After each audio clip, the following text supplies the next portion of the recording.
again, I'm Daniel Josh Andrade together with my partner. I am Micaela Bernaldez. And now, we are from College of Business and Public Administration, BPA 1A.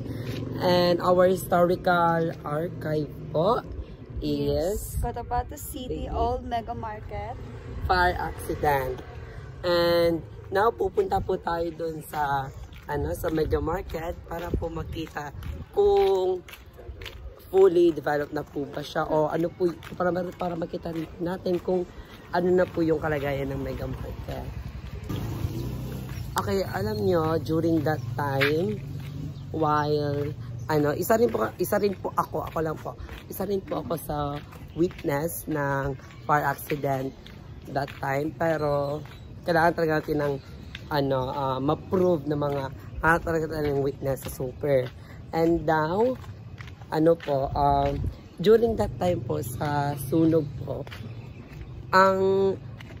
habang nasusunog yung taas ng Mega Market, which yung mga ukay-ukay, mga ganon, marami pong mga tao ako nakita that time na maraming kumakarga, tumutulong na nilabas yung gamit nila, pero instead na magtulong sila at ilabas nila yung gamit, hinanakaw po nila. Yun po yung isa sa sa pangit na nangyari nung pagsunog ng Mega Market. Habang nasusunog ang Mega Market, at ayun po, instead na magtulong yung ibang mga tao, ninanakaw po nila yun. Kupal yung magnakaw. Yeah. So, makikita pa lang natin, first floor pa lang naayos. At sa makikita talaga natin, no? Sa second floor, hindi pa talaga siya fully developed or naaayos. Andito po kami ngayon sa super kung saan first floor pa lang yung naayos nila in the year 2025. And now we are currently here in Old Mega Market. Then, sasamahan niyo po kami para maghanap ng mga eyewitness during that fire accident. Then, during that time, more than 1K po na mga negosyante and business owner ang nasunugan way back then. And ang dating Mayor Cynthia Gali, binigyan sila taga-lamesa na 10K? 10K? 10K kada lamesa. Okay. So, let's go. So, hello guys. Andito po tayo ngayon sa Mega Market na ngayon underdeveloped pa rin. First floor pa rin po yung naayos nila. She is my tita po and one of the witness of during the fire accident in Old Mega Market. And now, we have some few questions for you, ma'am, that you should answer it. Okay. Now, first, ano pong pangalan niyo, ma'am? Maria Lourdes Andrade. Okay, Maria Lourdes Andrade Calibo. So, paano po nagsimula yung sunog po? Or ano po yung cause ng sunog? Wala ko muna sa cause, pero ang alam ko ang sunog yung simula sa gitna. Sa gitna. Okay, sa gitna daw po nagsimula. And paano po siya kumalat yung sunog po? Sa mga electric, sa mga wire daw po. Then, mabilis po siyang kumalat. And mga around po siya, what time po siya nagkalat, ma'am? Or di ka nagsimula yung mga 11 ng gabi. 11 ng gabi daw po. Hanggang Hindi pa siya nagtagal. Alas 3. alas 3. So hanggang alas 3. During that time po, may mga naisalba rin po kayo. Diba that time is during is Ramadan po. So may mga naisalba rin po ba kayo nung mga oras na yun? Pero naman, mga bulo, yung mga gamit ko dito sa mga bulo, mga kantaran, yun lang. So, daras hindi na siya, hindi mo na naisalba yung iba. Wala na. Kasi So, malaki na ang sanyo. kailan po yan siya nangyari? Mga May 2018. May 2018. And Okay, yung mga that time po, ma'am, mga ilan, sa tingin nyo po, sa palagay nyo po, mga ilang, ano po dito, mga trabahador ang nasunugan? Marami. Yan, nandito na tayo sa bahay ni Ma'am Maria Lourdes. She is my tita, one of the witness during the fire accident in Mega Market. So, I have some question pa sa kanya, kaya, ayan.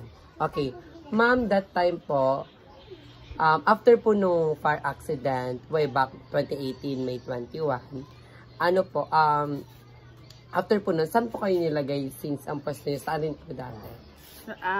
Nilagay na kami sa labas, naka-separate na ang park section.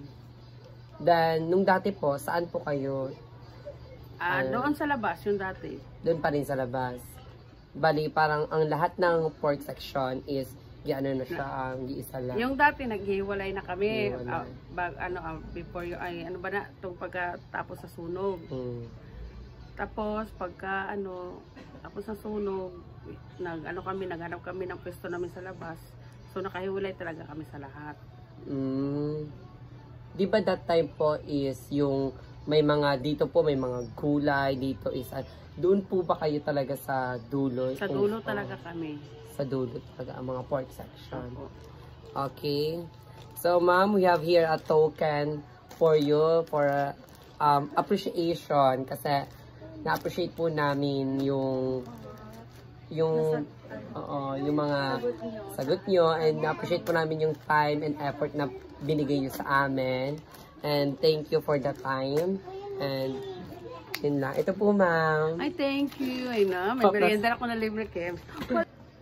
Okay, andito po tayo ngayon sa bahay ng isang nasunugan din doon sa Mega Market noong 2018, May 21. And may mga katanungan tayo dito sa isang witness, isa sa witness ng during the fire accident ng Mega Market, Cotabato City. Ano po yung pangalan niyo, ma'am? Lenela Barbon. And ano po yung business niyo doon, ma'am? Pork vendor. Ay, sa pork vendor. And City. So, ma'am, oras niyo po na isaksihan yung nasusulog na mega super. Mega. 1 o'clock ng AM. AM, oo. 1 AM. And that time po, since, di ba, na nabalitaan nyo, may mga naisalba po ba kayo o wala na since 1 PM na po yun? Ay, 1 AM na po yun? Ang nasalba ko lang doon is yung bulo kasi nasunog na ang timbangan. Nasunog mga na. gamit. Nasunog na siya. Ito po si ma'am. And nasunog. Nung time na po yung after po ng sunog, saan po kayo nilipat ng government? Ay bali, nilipat kami dyan sa baba ng tabi ng Sugni. Sugni, oo. Mga ilang taon kayo bago nakabalik doon sa Old Market, ma'am? Mga 2 years?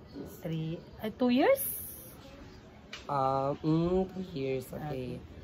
Mga 3 years ganyan po. 3 years. 3 years. 3 years. Bago kayo nakabalik? 3 years kasi pandemic na sa baba man. Sa baba pa kayo ng pandemic. So, yung mga oras po nung nasasabi po kayo ng Sugni,